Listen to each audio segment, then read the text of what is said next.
Hi friends, how are you? Very good morning. तो today is 17th March. चलिए देखते हैं क्या था।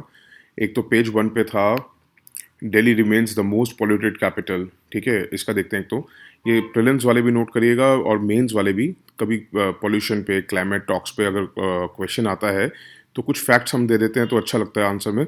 तो उसमें भी आप यूज़ कर सकते हैं। तो ये एक रिपोर्ट किसकी है? IQ एयर है, एक स्विस कंपनी है ये। तो इसमें एक बात याद रखिएगा कि ये स्विस कंपनी है, कोई किसी कंट्री की ऑर्गेनाइजेशन नहीं है, या कोई UN की रिपोर्ट नहीं है, या IPCC की रिपोर्ट नहीं है। It's just a companies report. तो आप इसका डेटा दे सकते हैं, बट इस पर क्वेश्चन आ सकता है क्योंकि बड़ा इसका नाम है अपनी फील्ड में। ठीक है। अच्छा, दूसरा आपके पास ऑप्शन ये आ सकता है कि जैसे ये दे दिया कि Delhi remains the capital city of the world, polluted capital city. चलिए, ये ऑप्शन ए ठीक है। सेकंड पॉइंट आपको ये दे सकते हैं कि उसकी 2019 से जो लेवल था पॉल्यूशन का, और उससे गंदा डिक्रीज हुआ है लेवल वो। तो याद रखिएगा, नहीं, we have shown the improvement in from 2019 record. ठीक है।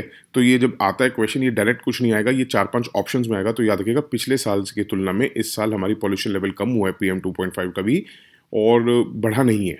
ठीक है, एक पॉइंट यह याद रखना। और जो इंडिया आया है वो 2020 में पॉल्यूशन लेवल हमने डिक्रीज किया है। दो वी आर नंबर 3, जो पिछले साल हम 5th नंबर पे थे। तो कंट्री की पोजीशन में हम लोगों ने अब पायदान चढ़े हैं, देखा जाए तो। ठीक है, तो थर्ड लेवल पे हम आ गए हैं, थर्ड कंट्री हम बन गए हैं पॉल्यूटेड। 2019 में हम 5th थे। हमसे ऊपर सिर्फ बांग्लादेश और पाकिस्तान है, ये याद रखिएगा। चाइना की 11th रैंक है। नहीं तो अगर कभी आदमी सोचता है ना कि उनकी पॉपुलेशन भी ज़्यादा है, पॉल्यूशन भी ज़्यादा है, तो वो हो सकता है वो हो। तो याद रखिएगा, बांग्लादेश पाकिस्तान है, चाइना नहीं है।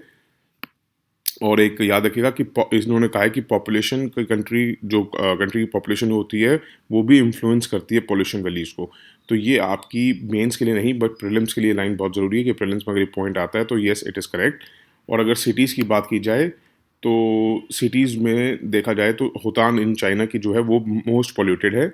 वो कैपिटल्स की बात थी। और ये सिटीज़ की बात है तो होतान चाइना की जो मोस्ट पोल्यूटेड है, उसके बाद गाज़ियाबाद। और आप ये मेंस में लिख सकते हैं फैक्ट कि देखिए, हमें पॉल्यूशन कंट्रोल करने की ज़रूरत है क्योंकि 15 मोस्ट पोल्यूटेड सिटीज़ में 13 आर इन इंडिया। ठीक है। तो ये बहुत इंपॉर्टेंट पॉइंट बन जाता है अगर आप ये लिख देते हैं कि हमें पॉल्यूशन लेवल क्यों कंट्रोल करना है, क्यों नहीं। थोड़ा सा डेटा अगर आप दे देते हैं तो, बट ये याद रखिएगा कि हमारी पॉल्यूशन लेवल पे हम लोगों की कैपिटल सिटीज़ या हमारी पॉल्यूशन लेवल पे हम लोग रैंक हमारी हाई हुई है। बट आपको याद रखना है कि पिछले साल से हमने इम्प्रूव किया है। ये पॉइंट जरूर याद रखना। कई बार ये जब 4 ऑप्शंस में आएगा तो ये ऐसे ही आएगा कि हमने इम्प्रूव किया है पोजीशन। नहीं, पोजीशन इम्प्रूव नहीं करी हम लोग, बल्कि गलत जा रहे हैं। हम लोग 5th थे, अब 3rd चले गए हैं। और improvement in level of pollution, yes, we have improved. ठीक है। उसके बाद नोट्स देखते हैं। एक तो एडिटोरियल पे था reservation in higher education institutions के बारे में। वो हमने ऑलरेडी कल जो डिस्कस किया था उतना ही ठीक है, उससे ज़्यादा भी कुछ करने की जरूरत नहीं है। कुछ आएगा तो मैं आई लेट यू नो। एक एडिटोरियल पे ना आर्टिफिशियल इंटेलिजेंस के ऊपर था, काफ़ी बड़ा आर्टिकल था। ये थोड़ा सा देखते हैं। जैसे ना 2019 के प्रीलिम्स में क्वेश्चन आया था कि जो लगेगा आपको बहुत इजी जब आप घर में देखेंगे, बट वहाँ पे बहुत मुश्किल होगा अटैम्प्ट करना, कि जो सैटेलाइट्स होती हैं वो किस चीज़ में हेल्पफुल होती हैं। उस पर 3-4 ऑप्शन दे रखी थी। तो उसमें से ना, मतलब जैसे कि अगर कितना कोल बर्न हो रहा है वो भी था, फॉसिल फ्यूल, सॉरी, ये जो फार्म वाले बर्न करते हैं ना आफ्टर हार्वेस्ट, तो वो कितना बर्न हो रहा है वो भी हम उसमें देख सकते हैं क्या। तो उस टाइम ना आदमी कंफ्यूज हो रहा था, यार ये चीज़ काम आ सकती है। तो ऐसे पॉइंट आ सकते हैं कि आर्टिफिशियल इंटेलिजेंस किस किस चीज़ में हेल्प कर सकती है। 4 पॉइंट्स दे दिए। तो याद रखिएगा, ये हमारी क्रॉप यील्ड्स इंक्रीज करने में हेल्प कर सकती है, बिजनेस प्रोडक्टिविटी में इंक्रीज करेगी, एक्सेस टू क्रेडिट और कैंसर डिटेक्शन। चलिए, कैंसर डिटेक्शन आप कर सकते हैं। एक्सेस टू क्रेडिट और क्रॉप यील्ड में ना थोड़ा सा आदमी कंफ्यूज हो जाएगा, तो याद रखिएगा, हाँ, उसमें भी करेगी। और ये मेंस वालों के लिए थोड़े से फैक्ट्स हैं, ये भी लिखिएगा आप लोग। अगर कभी आ जाता है कि हम लोग साइंस में कितनी तरक्की करें, कहाँ पहुँच रहे हैं, क्या कुछ भी साइंस से रिलेटेड क्वेश्चन होगा, तो आप ये एक पैरा इसको डिवोट कर सकते हैं कि it could contribute more than $15 trillion to the world economy. और आर्टिफिशियल इंटेलिजेंस जो है may act as an enabler, मतलब जो हमारे टोटल SDG टारगेट्स हैं उसके 79% टारगेट्स को फुलफिल करने में हेल्प कर सकती है हमारी। अब उसके बाद हमने अगर उसको पॉजिटिव लिखा तो थोड़ा सा नेगेटिव भी लिखना होगा कि though it is acts as an enabler for 79%, but जो 35% हमारे SDG टारगेट्स हैं उनको ये एक्टिवली हिंडर करती है। कैसे? क्योंकि इसके लिए हमें पावर हंग्री, मतलब जो डेटा सेंटर्स चाहिएंगे वो बहुत ज़्यादा पावर कंज्यूम करेंगे, तो उससे हम अपना बिग कार्बन फुटप्रिंट हम छोड़ेंगे, तो वो एक ये नुकसान है इसका। और दूसरा क्या है कि ये जो रोबोटिक्स और आर्टिफिशियल इंटेलिजेंस कंपनीज हैं, वो जो टास्क परफॉर्म कर रही हैं वो अभी तक कर रहे थे लो इनकम वर्कर्स। तो आपने देखा होगा कि जैसे फील्ड जॉब्स हैं, जैसे प्लकिंग करनी है फ्रूट्स की, वो आजकल रोबोट्स कर रहे हैं। तो उससे क्या लो इनकम वर्कर्स बेचारे क्या है वो हो जाते हैं, अनएम्प्लॉय हो जाते हैं।